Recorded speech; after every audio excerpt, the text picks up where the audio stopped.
after 8, we'll call our meeting to order. And I'll say it's good to be back here in the meeting room instead of sitting at home on Zoom, from my perspective anyway. First item up is approval of the agenda. So moved. Support. Motion and support. Any changes or corrections? All those in favor signify by saying aye. Aye. Those opposed, the same. Motion carried. Public comment period. You have 3 minutes to address the board. Step up and give your name. Hello, public. Looks like all staff, commissioners, and one lonely reporter. Okay, no public comment. Public comment is closed. Committee items. First up are the minutes of the May 11th meeting. Looking for approval. Take a motion, we approve the minutes from the May 11th meeting. Support. Motion and support. Tony? I'd like to suggest a correction. Tony, can you turn your mic on if you can? I was forgetting the mic. I'd like to suggest a correction to the minutes.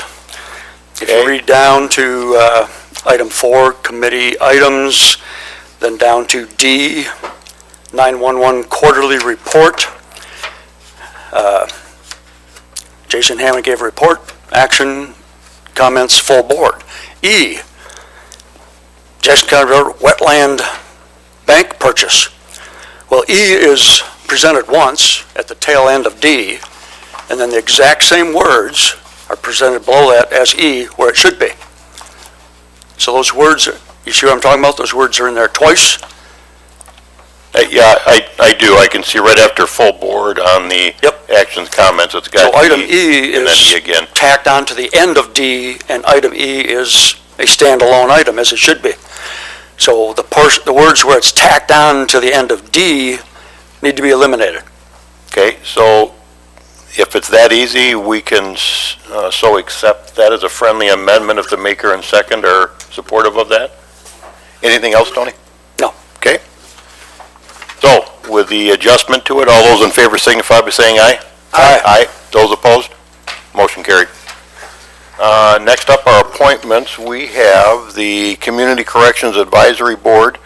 It's a vacancy due to the resignation of David Lady, who I think moved. There's no applicant, and I'm assuming if there's no recommendations from the floor, we will hold it open. And seeing no action takes us to the Public Defender Quarterly Report.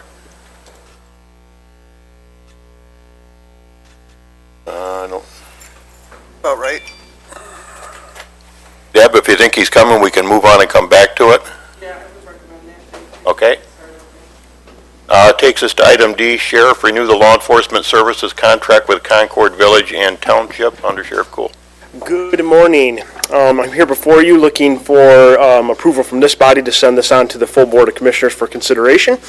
This is a law enforcement services contract with the Village and Township of Concord. This is a shared agreement between both entities, so really technically a four-way agreement between the county, the sheriff, and the township and village. We've been out there providing dedicated police services since about 2015 when they abolished their police department. Their contract cycle ends at the end of this month. We've been negotiating with them over the last several months. Both the village boards and the township boards have already approved this contract. I have the signed copies in my office, and this will be a 5-year contract cycle. Again, this is one deputy, 40 hours per week, and they adjust their schedule as the need arises throughout the area that they work in, covering a variety of shifts, special events, etc. The pricing schedule, as you can see within the contract, those are largely developed or approved or reviewed by both finance, human resources, and of course the administrator's office. The body of the contract, that was the most recent contract that was developed based on a number of legal changes by the county's attorneys in 2018. I think they revised that, because Summit Township was the first one to go online with this new contract. So those have all been reviewed and created both by the county's attorneys and reviewed by the village and township's legal partners, and that has been approved. So I'm here looking for approval to send this on to the full Board of Commissioners for consideration. Chris, no major changes to the contract over the prior one?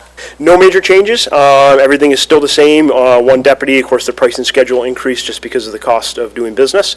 For those that Maybe just kind of jog your memory that all these township contracts have a number of things built into them, both the coverage of the vehicle. We basically program a vehicle for these outlying townships that have one person about every 3 to 4 years, depending on what kind of use it sees, and all the ancillary costs of the vehicle, such as gasoline, maintenance, insurance, all the variety of things are built into and programmed into that contract over that 5-year cycle.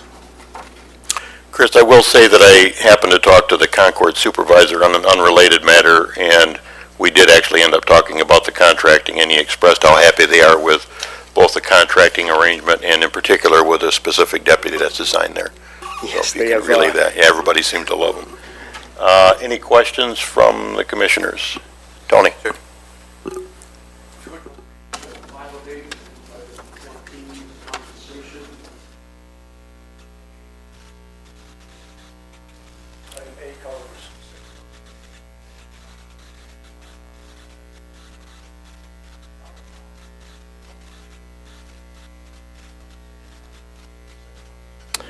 Correct. The 84,204 would be the per year, assuming that they were operating for the full year, but obviously this contract period starts on July 1. So the $7,017 per month, or at that equates out to $42,102 would be the actual annual cost. But the annual cost would be assuming they were on that cycle for 12 months, which they won't be because this doesn't take effect till July 1. Yes, I understand that, but what is in print says that they're going to compensate us $84,204 for the period July 1, 2020 through December 31st, 2020. So Concord's willing to sign a contract, or you're going to pay us $84,000 instead of $42,000? As you explained, that those words you explained are not here. I understand. They are compensating us $7,017 per month, July 1 through December 31. The township and the village both understand that's a per month price. We've had those conversations. They agree to that. They understand that. They've approved the contract. I understand every syllable of that, yes. But the total dollars for that 6 months at $7,000 a month is not 84. If you will look at if that doesn't make sense, then let's go to the Norvell one. The same thing happens there. Norvell, it's, I believe, an 8-month contract, and the 8 months times the $6,832 comes to $54,000, which is what is entered here. So what is presented for Concord is not consistent with what is presented for the Norvell Township. Yep, I understand that. Norvell reached out to us, and Norvell asked to have that changed. I have spoke with both the village manager and the township manager. We're the ones doing the invoicing. We understand that we're going to invoice them $7,017 per month from July 1 on. If it makes you feel better, we can change that to accurately reflect the price. I would prefer that. I think it should reflect the actual amount. And Tony, it's just 14A, the very first figure on A that you're talking about, correct? Right, 84,204. I think that's an easy correction to make before it gets to the board next week. Undersheriff, you can see that gets done. Right, the number should be 42,102. Okay. And then a general question, is the compensation rate for our deputies different between these two townships? Nope, and that was the other issue that we're going to have to bring up is that when I negotiated this contract with Concord Township and Village, they agreed to this pricing schedule. As I provided the contract to Norville Township to have them review, they reached out to the administrator's office and to the finance office, unbeknownst to me, and negotiated a slightly different cost schedule, which is slightly less. If you look at the 5 years between Concord and Norville, you're looking at a few $1,000s less that Norville would be paying versus Concord. I've already spoken to the village manager and the township manager from Concord, explained that was coming through, and I'm waiting for their opinion back as to whether they would like a per month credit, which we would need to add an addendum onto this contract specifying what that is, or whether they want some type of supplemental overtime patrols for that dollar amount that they are paying the difference between Norville and Concord. So I'm waiting to hear back from the township supervisor on that issue as to what their preference would be. I'd hope to have that before this morning, which I do not. So And there's a possibility that when this comes back for the full board, that these numbers will be slightly different? The numbers will look slightly different, or there'll be an addendum onto the contract outlining either per month or per year credit to Concord that we would not invoice them to line up with the Norval Township costs. Okay, thank you. Darius? Good morning. Good morning. So the only question that I had looking at the contract, it was a deputy, 40 hours a week. Now, I understand Concord isn't necessarily New York City, but do you feel like that's sufficient? Well, based on their calls for service, they don't have a high volume of calls for service, but they do have calls that occur outside of our hours of coverage, and when that happens, either our general road patrol will handle those or the state police, whoever's closer. It's just not possible without 24/7 to cover all of the calls for service, but they try to line their shifts up where the majority of the calls for service are, which are generally in the daylight hours, typically just shooting from the hip, I'd say about 9 a.m. to about 7 p.m. or 8 p.m. is their highest volume of calls. When people are out, traffic is out, things are happening. They don't have a lot of things that happen in the overnight. The village is fairly small, doesn't have a large metropolitan business area where you'd have some businesses open 24/7, things like that. So we do capture the majority of the calls, but yes, there are some that occur outside of our contract. We did speak to them, provided them kind of the calls for service and the levels of service. They chose to stick with the 40 hours. They felt that was sufficient from their perspective. Okay. And then on average, how many calls does the area receive? Oh, I'd have to look that up. I don't know off the top of my head. Okay. All right. Thank you. Nothing further, Mr. I Chair. can get that to you, though. Bill, did you have a question as well? Yeah. Good morning, Chris. Good morning. Do we keep real close tabs on the hours? I mean, are they charged on an hourly rate or an annual contract or monthly rate? What if they have a busy month and go 5 hours over? We just kind of adjust it internally, or we charge them extra hours? Well, we have the leeway in the contract, and yes, there are overtime situations that come up, whether there be an incident or whether there be an event. Generally, the deputies assigned to these contracts adjust their schedules to cover these events. Prior to the pandemic, Concord had, I can't think what it's called, but I think it's called Concord Days, where it's basically a large weekend of festivals, and he would adjust his schedule so he was there during those primary hours. But we also have the leeway of the 10% coverage within there where we don't make a certain amount of time up if he has to go home early sick or something like that. If there's blocks of time that he has off, yes, we fill those in. Rarely, if ever, do we charge them additional hours because that's just not necessary based on our coverage and the fact that we can provide that within the contract, and then also considering the fact that more times than not, these township deputies are leaving their township, going to neighboring townships to handle emergency calls or to back other law enforcement agencies up, which these entities that are contracted are fully aware of that, fully supportive of that. We try not to take too much advantage of that. You guys do a good job. I like the contracts with the individual townships. Gives them personal coverage, and the people like to know who they're talking with usually, also. So I know Jay out to Norval, he knows all the people, and they know him. So you got a good guy there. Thank you. Bye. Okay, we hadn't got a motion yet. If we could have a motion to send it on to the full board, knowing that there will be some adjustments to it when it hits us Tuesday. Motion and support. All those in favor signify by saying aye. Aye. Those opposed, the same. Motion carried. Chris, Norval. Norval Township, same scenario. We have one deputy, 40 hours per week. We've been with them since 2014. We started on a part-time basis, covering, I think it was 30 hours or 25 hours initially when we first went out there in 2014. That quickly amended to 40 hours. We've been there in a 40-hour capacity. That's what they want to continue on with. The contract scenario is exactly the same, other than obviously being the contracting agent with Norval Township, not Concord. The pricing schedule, again, as we talked about earlier, was a little bit different than Concord. That was negotiated with the Finance and Administrator's Office, and we will change Concord's to reflect that. Other than that, everything within the contract is exactly the same. I believe Norval Township has moved this before their board. I've not heard back that they have approved or disapproved it, but they were desiring to move forward with it at my last conversation with the supervisor. Okay, questions or comments on this contract? Okay, hearing none, we'd be looking for a motion to send it on.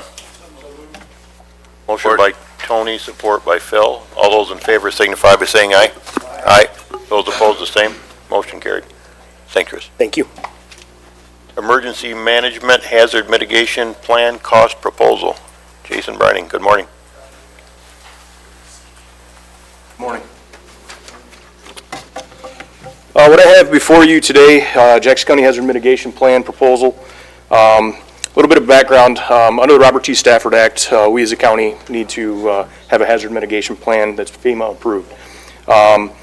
With that being said, the plan needs to be, again, developed every 5 years. We have to have that approval. A little bit of background with our plan.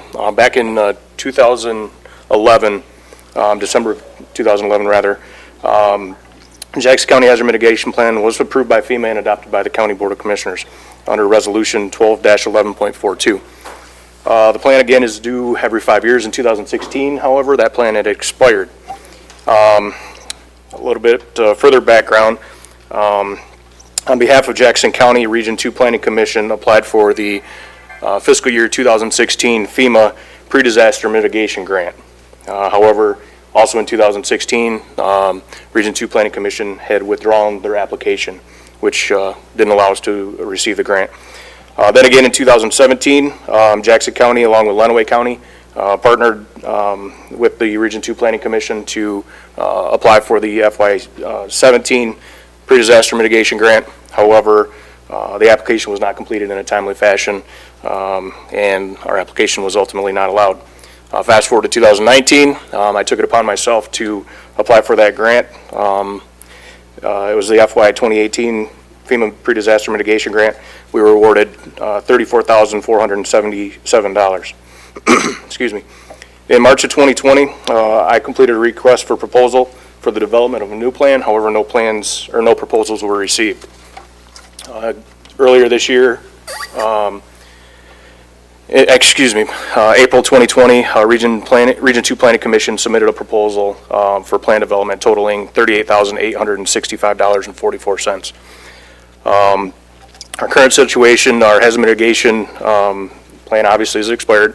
The plan works to reduce the loss of life and property by reducing impacts of disasters. Through effective mitigation planning and implementation of mitigation strategies, greater risk reduction can be achieved. State, tribal, and local governments undertake hazard mitigation planning to identify risks and vulnerabilities related to their natural disasters. Through planning, they develop long-term strategies for protecting people and property from future events. Mitigation plans are key to breaking the cycle of disaster damage, reconstruction, and repetitive damage.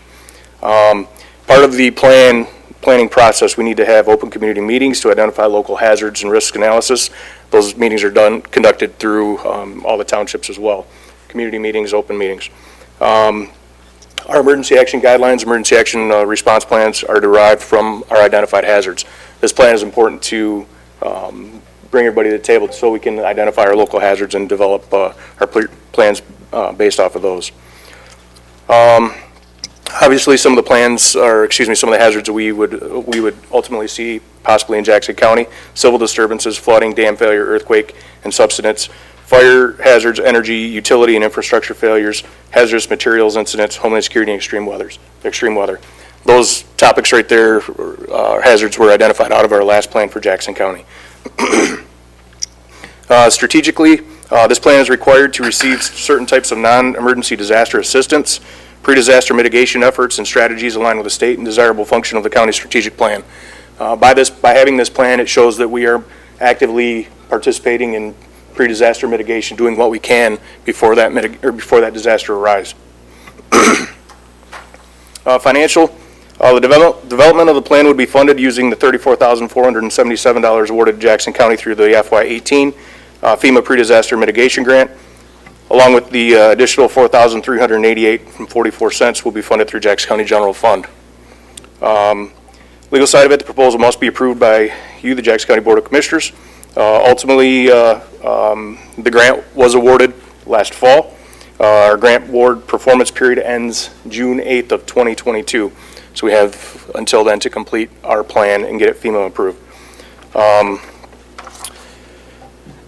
By taking no action, the Board of Commissioners could choose not to support the plan or delay the renewal, potentially impacting disaster assistance. My recommendation as Emergency Management Director is to approve this proposal. Thank you. Okay, so Jason, you're looking for approval at committee of the cost related to completing the proposal, correct? The development of the plan through Okay. Region 2, yes, sir. Okay. Commissioners, any questions of Jason? Tony?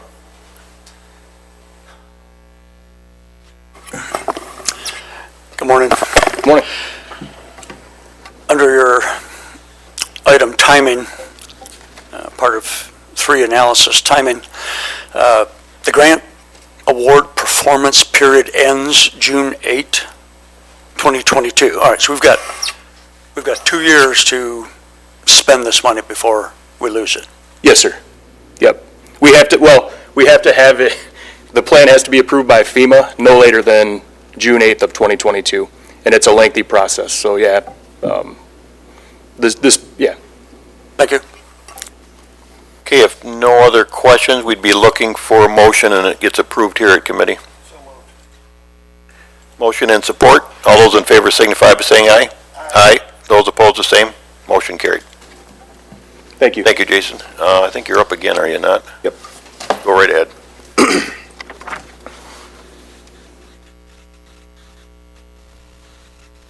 There, you guys got it up there? All right.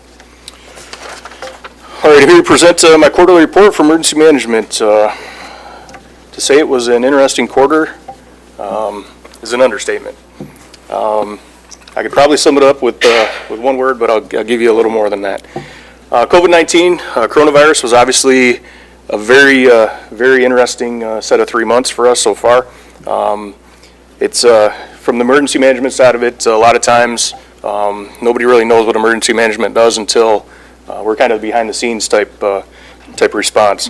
Now, we're usually not out on the front, out on the cover, but we are the kind of the centralized part of getting through a disaster, or in this case, a pandemic. Our focus over the last 3 months has been the planning, mitigation, and response to our COVID-19 pandemic. What I mean by that, as we go through this, if you have any questions, please stop me. On March 10th, the state of Michigan declared a state of emergency declaration. Our governor issued that.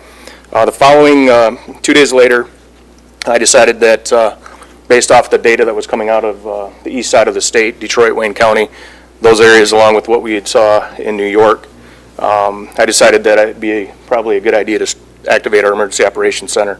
I set up our Emergency Operations Center on March 12th, knowing full well that we would be needing those resources. 5 days later, the city of Jackson issued a local state of emergency for the city. That activated the support function of our emergency action guidelines. By activating the Emergency Operations Center, our emergency action guidelines and all the annexes in that were activated. Any type of disaster, any type of response through an EOC, it's scalable. We didn't utilize a lot of the annexes in our emergency action guidelines because it wasn't related to or wouldn't contribute to the health pandemic that we had on hand.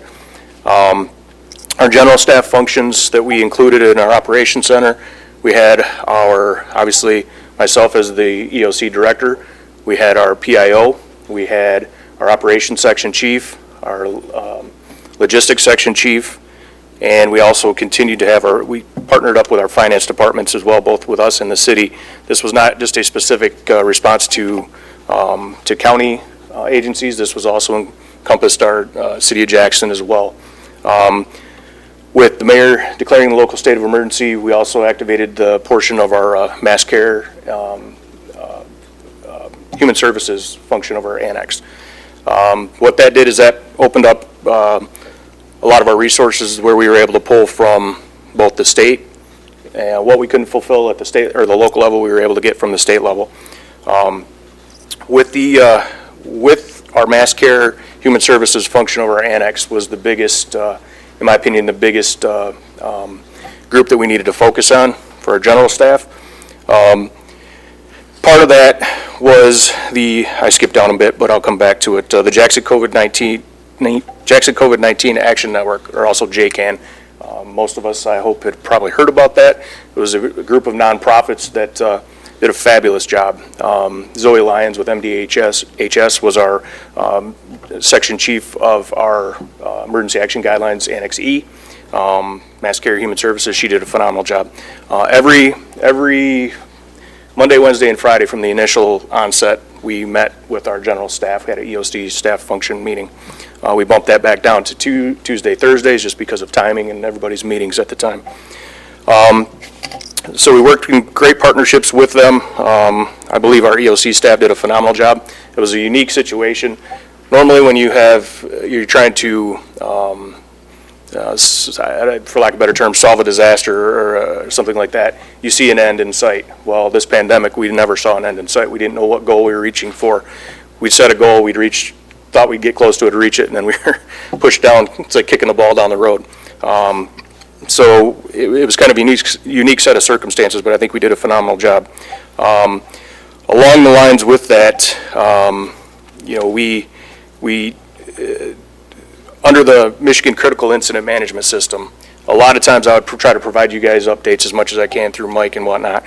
Under the Michigan Critical Incident Management System, thank you. The state has to monitor what's going on at each county, each municipality. So every single day, I'm trying to update our district coordinator, trying to update our MySIMs. All resource requests also that come through to the emergency manager have to get put into MySIMs. And I'll talk about the resource requests here in a second.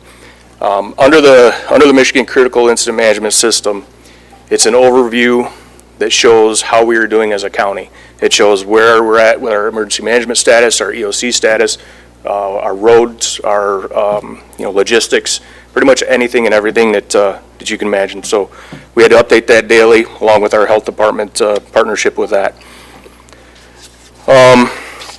Flip back to the next page under emergency management activities, PPE equipment. This was probably, I didn't know that I was going to be a logistics person during this event, but it was such a huge undertaking.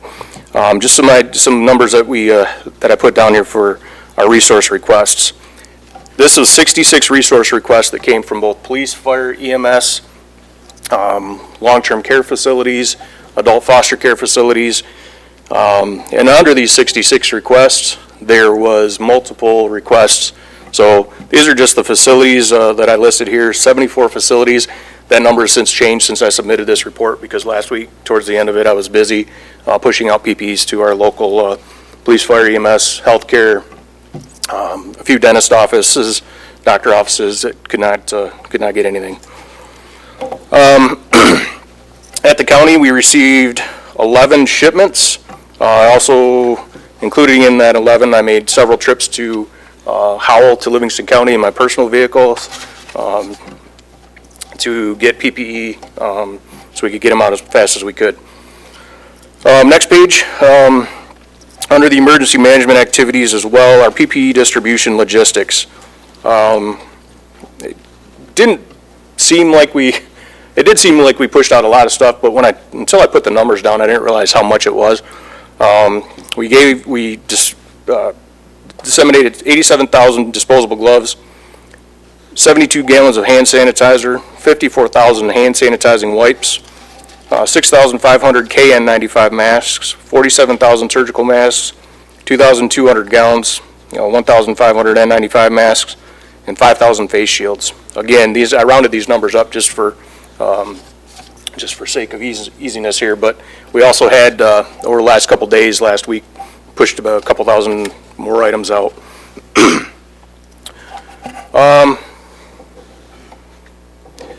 So moving forward, some things obviously that we've been working on with throughout this pandemic. Obviously, normal everyday work doesn't stop, even though there's a pandemic. So a couple of things that we've been working on. Obviously, number one, the Jackson County Hazard Mitigation Plan that I just spoke to you about. Keeley Park Emergency Operations Plan, we are working on that. We're developing, I think I had mentioned at my last quarterly meeting, we'd hope to be done by June. We just finalized that last week. We'll be going over with fair staff to get that kind of finally approved, and they'll obviously present it to the Fair Board. So what we did with Keeley Park Plan, we broke it down into two plans, the Fair Plan and the Keeley Park Event Center Plan. The Keeley Park Plan and then the American One Event Center Plan. And what I meant by that is we want a fair plan, but we also want a plan designed for the American One Event Center, because if there's other events going on throughout the year that we're going to have, we wanted to do two separate plans, because there are ultimately two separate, kind of thoughts behind everything as far as the logistics side of it. Outdoor warning sirens, annual maintenance, those were conducted during this quarter, 36 sirens were received their annual maintenance. And then the emergency actions plans for the Jackson County dams. Over the last several years since I've been in this position, I should say since 2013, we've any pre-disaster mitigation grants that come down, I usually push those out to the townships and anybody else that could be eligible for those. One of the key things that we learned this year was our lack of, detail to some of our dams around the county. I had some concerns from citizens that living in certain areas of the dams. Obviously, during the Midland dam breakage that we experienced, kind of pointed some eyes towards our dams here in Jackson County. So moving forward, we're going to be making sure that those emergency action plans for those local dams are up to date, current, and valid. Every 2 years, they're required to. The dam owners every 2 years are required to submit to emergency management along with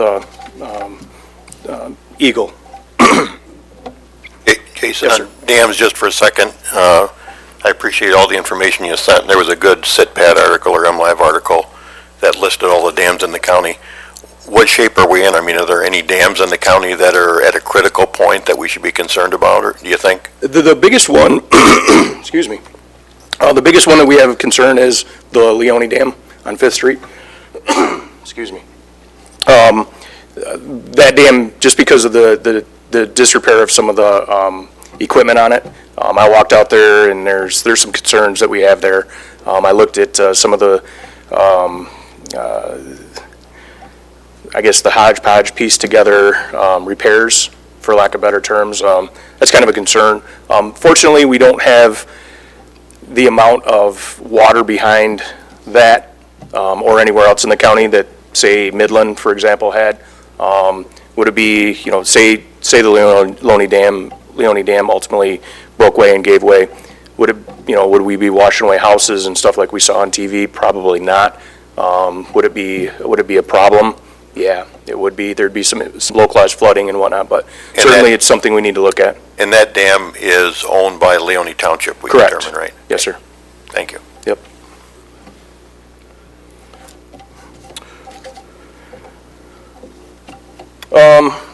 Just some upcoming emergency activities that we have and upcoming training.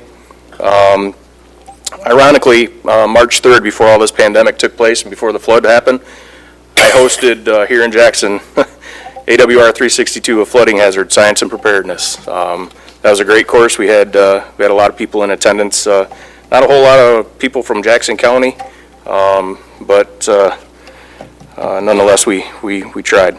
Statewide tornado drill, March 25th. That was conducted as well. We didn't activate the emergency outdoor sirens just because of at that time it was everybody's increased nerves. We didn't feel that it was going to be appropriate. FY20 competitive school safety grant, that was completed and submitted. We had 3 districts, Vandercook, Western, and East Jackson submitted for those applications for that school safety grant.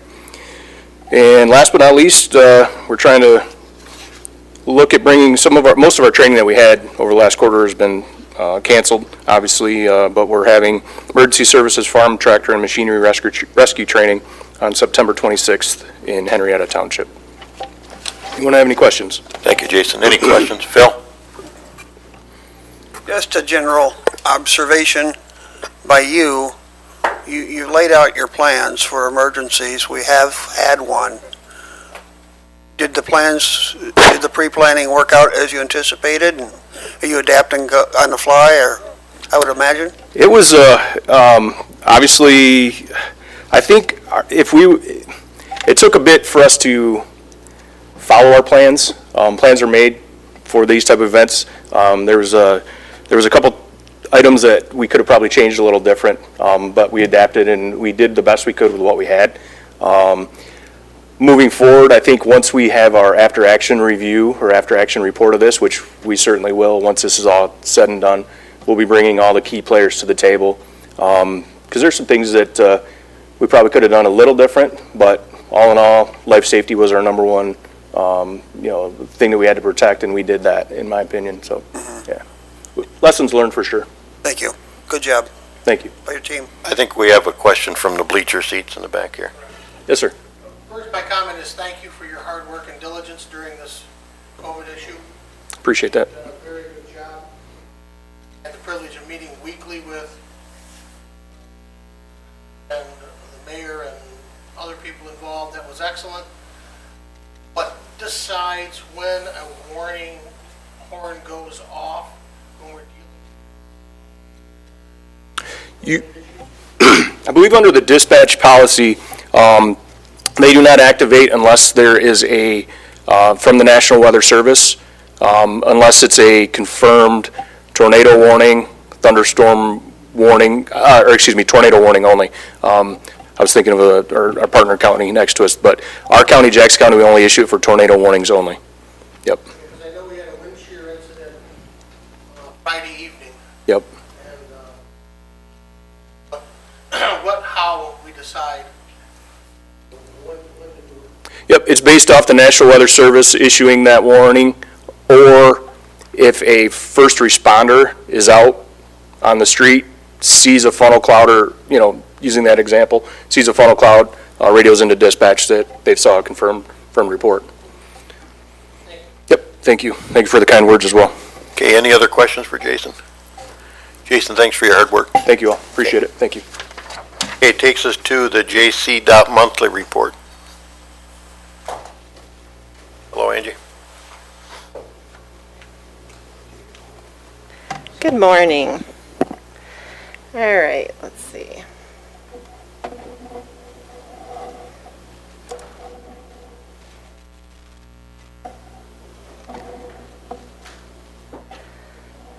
All right, thank you.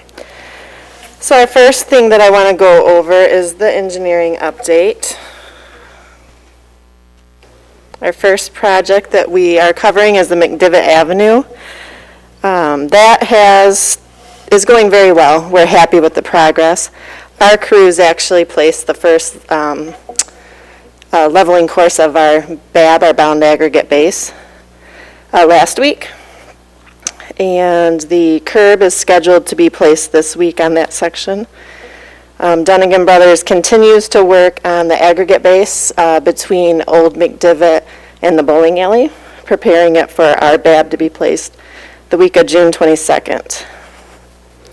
Hoffman Brothers is beginning sorry, I can't breathe with this thing on. Hoffman Brothers is beginning the project hopefully the week of July 4th, just after the holiday. Talking with Dunnigan's, it sounds like they will be almost done. So the coordination of those two projects will be minimal. The next slide is the picture of our crews producing the BAB. That was very exciting that it all coordinated well. The Blue Ridge pit was close to the site, so we were able to use our existing site and produce our BAB with the cold central plant there. And then the top corner picture is our crew placing it. It was an exciting day for everybody to watch that project go. A lot of work there, coordinating everything with the contractor and our crews, and they did a wonderful job. If you get out to the shell, that's where we placed our first section there by the shell. You can see it. The next project that we have going is the Michigan Ave Bridge. The abutment, the south end of the project closest to the village, has been built. You can see that in the picture. And then the demolition of the entire structure is done. That was done in phases with the Amtrak. We're currently digging on the piers, so Pier 1 and Pier 2 will be the next things that are constructed. You can visit our website and our Facebook page and see a fun video that I put together that tells you the background of the project.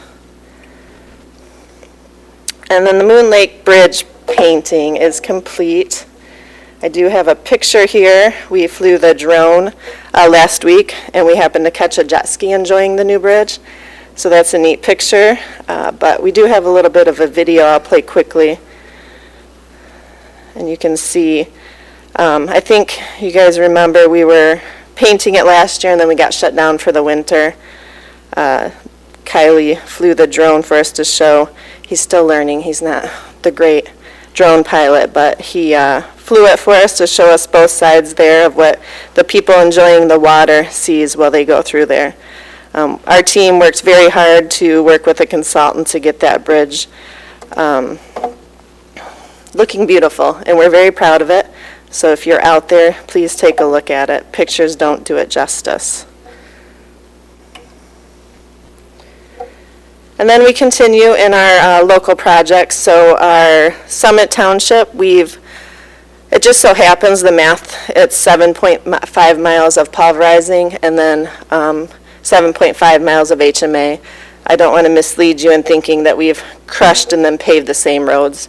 But we're out there getting busy in Summit Township, and that's some paving. And then for Blackman, we have crushed approximately 5 miles of roadway, and we've paved about 2 miles in that township. And then the other form of paving, our contracted patching, we have 7 or 8 townships completed, 4 townships we're working in, and then about 7 to get done yet this year. So they're going strong in there. You can see in the red, we did add the tons per township that they've done for each township for your information. Then the next thing I wanted to highlight is we did submit some build grants this year. That's a very competitive federal grant program. It's about $1 billion worth of grant funds there that we applied for. We are a rural community. I know this slide's very busy, but to point out we're a rural community based on their information, and 50% of the $1 billion goes towards rural and 50% goes towards urban. So the 3 grants, the maximum grants you can submit are 3. So we submitted an airport road corridor modernization, efficiency, and safety improvement program for just under $11 million. On this project, we got creative. We took some of the projects that you see in our Blackman program and added them to use that local match as a match on this grant. It is not needed, but it makes it more competitive. And some of the roads on the Blackman were going to be just a HMA resurface, so we were able to upgrade them to a cold-in-place recycle if we get this grant. So we have added those. It's O'Neill, the airport road that the airport's on, the local portion, Argyle, and then the Wayland area there on the map. The airport road corridor, we would be modernizing the signals on that, recycling the road of that county farm, and then constructing a non-motorized path if we were awarded this grant. Angie, can I interject a question here? Please. You mentioned O'Neill Drive, so what is it with that? Any redesign of the intersection at all or not? So we plan, no matter if we get the grant or not, we're going to tear out some of the curb and rebuild the curb so that that intersection layout's better. And that there's the extended 3rd lane through there so that we have the stacking at the signal. Okay, thank you. But we'd love to get grant money, so it's not as much JCDOT funds, right? Any more questions about the airport grant submittal? No? Okay. The next one we did was a community-wide critical bridge replacement modernization. Basically, it's almost $18 million of bridges that we submitted for. We had 12 bridges that we have poor condition or they're weight restricted still in our county. So we submitted those for total reconstruction. And then sorry, I forgot to change that. The next one is the school zone and traffic signal modernization project that we did. That's under just under $14 million. We did not put any local match on this, but this project, if awarded, would upgrade all the school zones throughout the county and in the villages.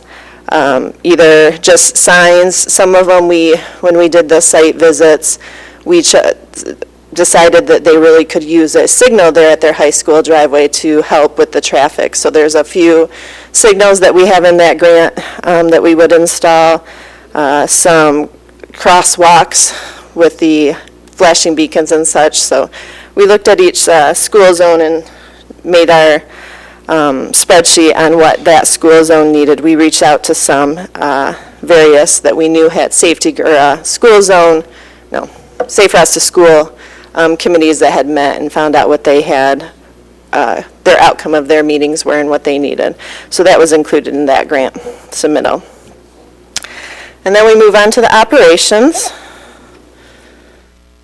So operations, despite the rain, they've been very, very busy. They have placed about 53 culverts on 27 different projects so far this year. That picture is them using the new hydro dig with the attachment to place that new culvert that you guys approved for purchase. They've removed somewhere between 20 and 30 trees that have fallen during storms or just out of nowhere fallen across the road. They've removed a lot of trees in May.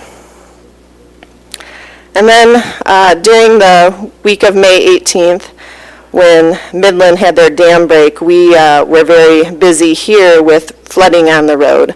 Our team worked very hard to keep the public up to date with this. This is an example of the map, but this map was placed on our Facebook page, letting them know the progress of each road as we found them with water over the road. Most roads were opened up by May 18th, or May 28th, sorry. And then the next series is pictures. Nothing like the Midland break, but there was lots of water over our roads here. You can see as you look through them. Our crews worked very hard to monitor them and update the map as on a daily check. And then the next slide is a state maintenance contract that we are working on, but the pictures are very telling of our new equipment. You can see this is the guys brushing or mowing prior to the ditching project. And I want to point out the double articulating boom that's on the hydro dig. You can see they're working under the power line there. With a normal excavator, they wouldn't be able to do that because it would just have the one knuckle and it would be hitting the power lines. So thank you very much for that purchase. Around the signs, it was very easy to mow around the sign in that picture also. And then the next picture, that's the same project. They were ditching with the hydro dig there. Nice 5-foot bucket on there for the project. Went very smoothly. That machinery, the footprint of it is a lot smaller, so it's easier to just do a single lane closure and control traffic versus the excavator. We'd have to shove traffic over further. And I think that's it for the monthly. Any questions? Angie, I'll just comment quickly. I appreciate the hard work of JDOT. Through the COVID, I think there were many county road departments or road commissions that probably slowed down or maybe partially shut down, but we didn't. I appreciate it, and I think the whole board does probably. Also, I've been out in the township and seen a lot of the road work going on in Blackman. I appreciate that, and I know the residents do.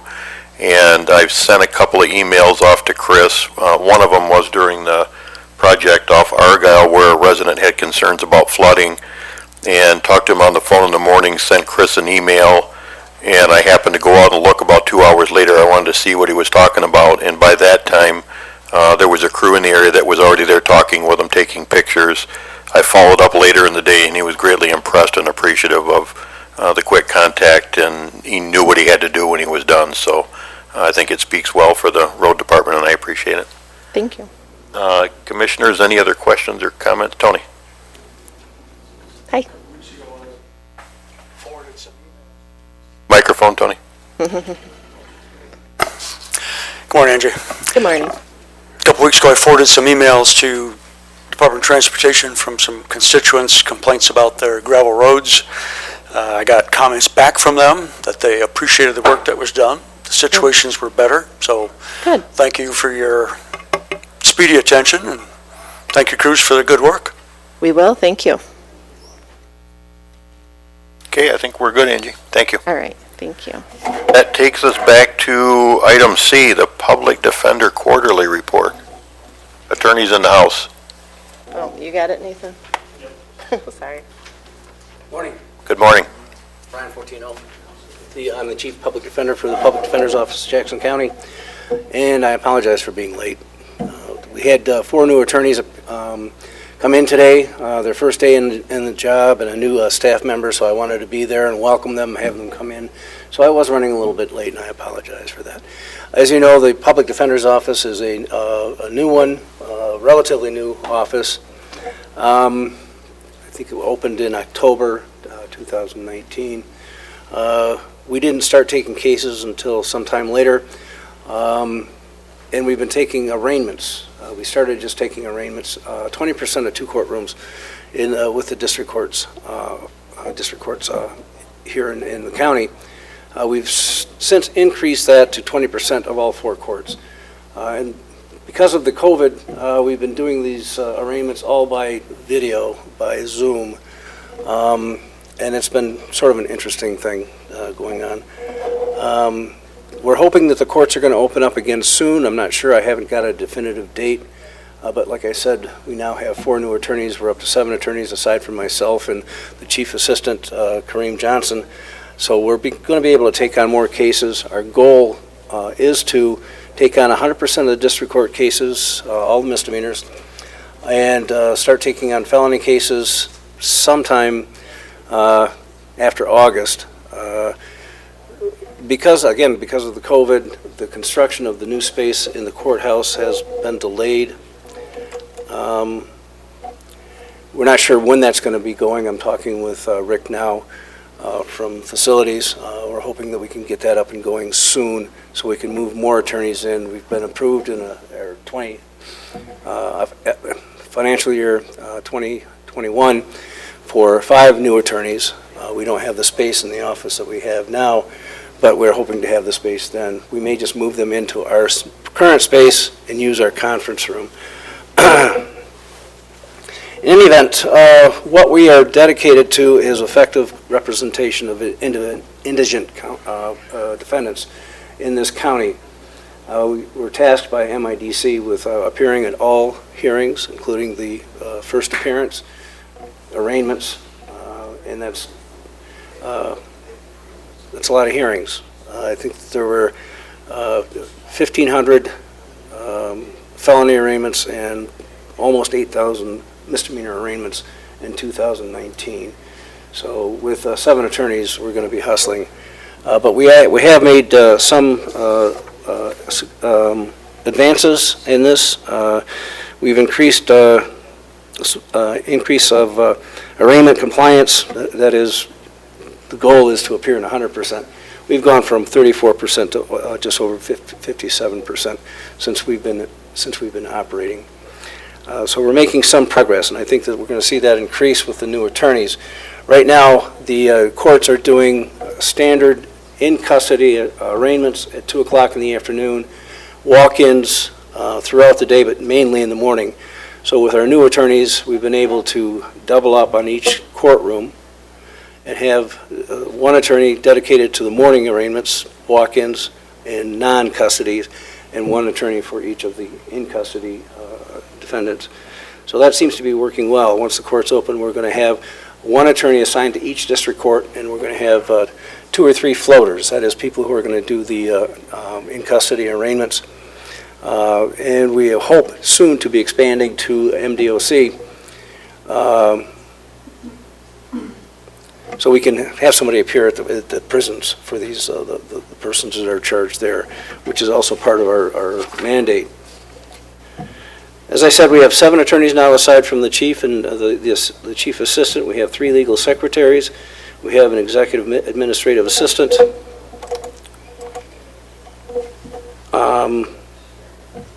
And we have an analyst, an MIDC compliance analyst who keeps us all in line because we're responsible for reporting everything that we do, and we have to keep we have to keep highly accurate records of what we're doing in order to maintain our funding, in order to maintain providing these services. That's what she does. We have been able to move into the new building. That was another roadblock, speed bump that we ran into. There were construction overruns, there were construction delays, but we are in that office. I don't know if any of you have visited. I know Mike has visited. I think I would encourage you to stop by and take a look at it. It's a beautiful building, and it's working out well for us. We've got plenty of space.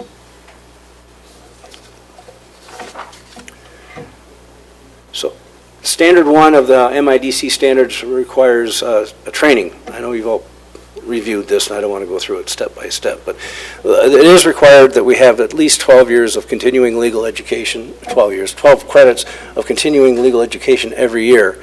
And that means going to seminars and whatnot. Usually, in the past few months, it's been webinars. Our attorneys have been attending on a regular basis, furthering their legal education to better assist our clients.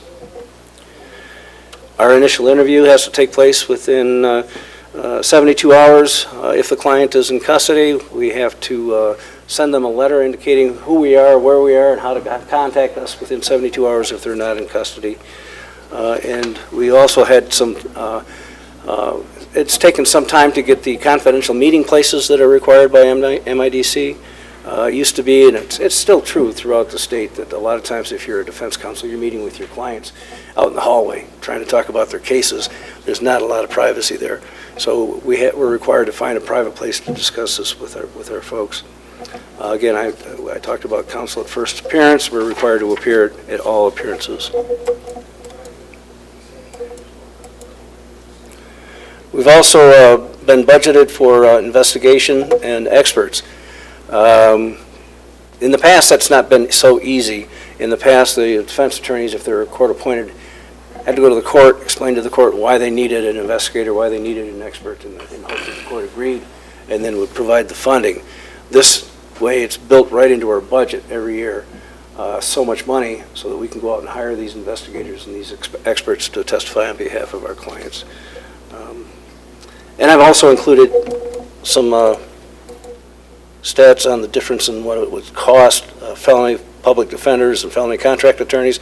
I think that we've shown that it's going to be cheaper in the long run, and we can offer a better service through the public defender's office. A lot of times, and I'm sure you've talked with public defenders, people who are appointed, and there's a lot of pressure to get through these cases, and they're not paid, they weren't historically paid that well. Now we're professionals. We're like the opposite of the prosecuting attorney's office. This is our job. This is our career. This is what we do, and we act accordingly. So we're not trying to get through these cases. We're trying to do what's best for our clients, and that's what this whole thing is all about. We are going to go, I think, hourly, although that standard for MIDC has not passed yet, has not been enacted. I was looking at going on event-based conflict contract attorneys, anything that we couldn't do, any overflow that we couldn't handle.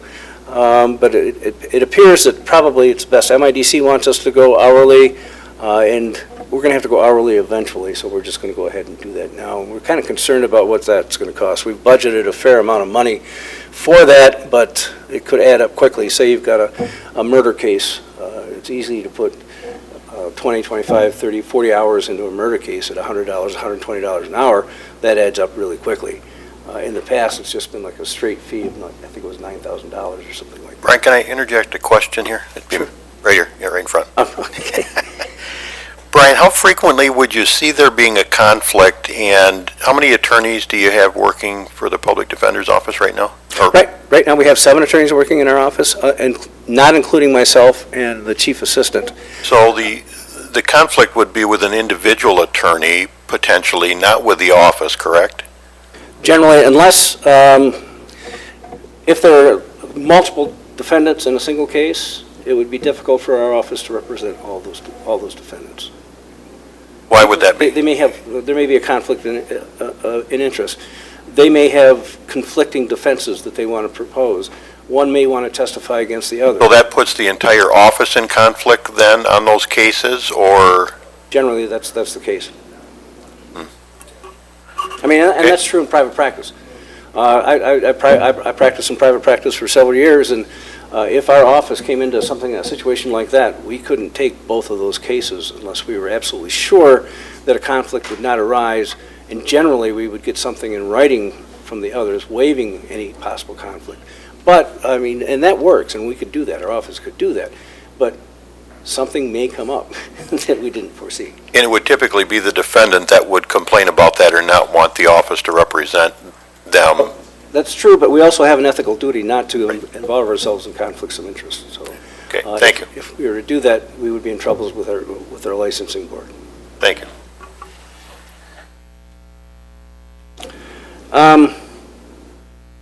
As I said, we've got this budget for experts and investigators. We intend to use those. We've already used some of that money. We've had current court-appointed attorneys request investigators and experts, and we've provided the funds for that so far, and we intend to continue to do that. As to what's going to happen in the future with regard to felony cases, that's really going to depend on when the courts open up completely, and it's going to depend on when we can hire additional attorneys, because right now, 7 attorneys is not going to be able to handle, they're just not going to be able to handle 7 courtrooms. It's just impossible. The caseload is too high. As I said, 1,500 to 2,000 felonies, almost 8,000 misdemeanors every year. And MIDC standards require that a felony attorney not handle more than, I think it's 200, and a misdemeanor attorney not handle more than 400 per year. So that puts kind of a strain on the office. We will do the best that we can, and we're working on that now. As I said, we are taking 20% of the misdemeanor cases in all 4 district courts, and we're receiving anywhere between 7 and 10 assignments a week now, which is a tremendous increase in what we were doing. And I think we're handling it well. So, do you have any questions? Commissioners, any questions? Darius? Good morning. Good morning. I just wanted to start and say that I've been a big supporter of this program. I've been watching it grow over the country since 2017. Just seeing the progress that it brings, and to now have that solidified here in Jackson County. I'm really excited to see what the office can continue to do for the residents of Jackson County.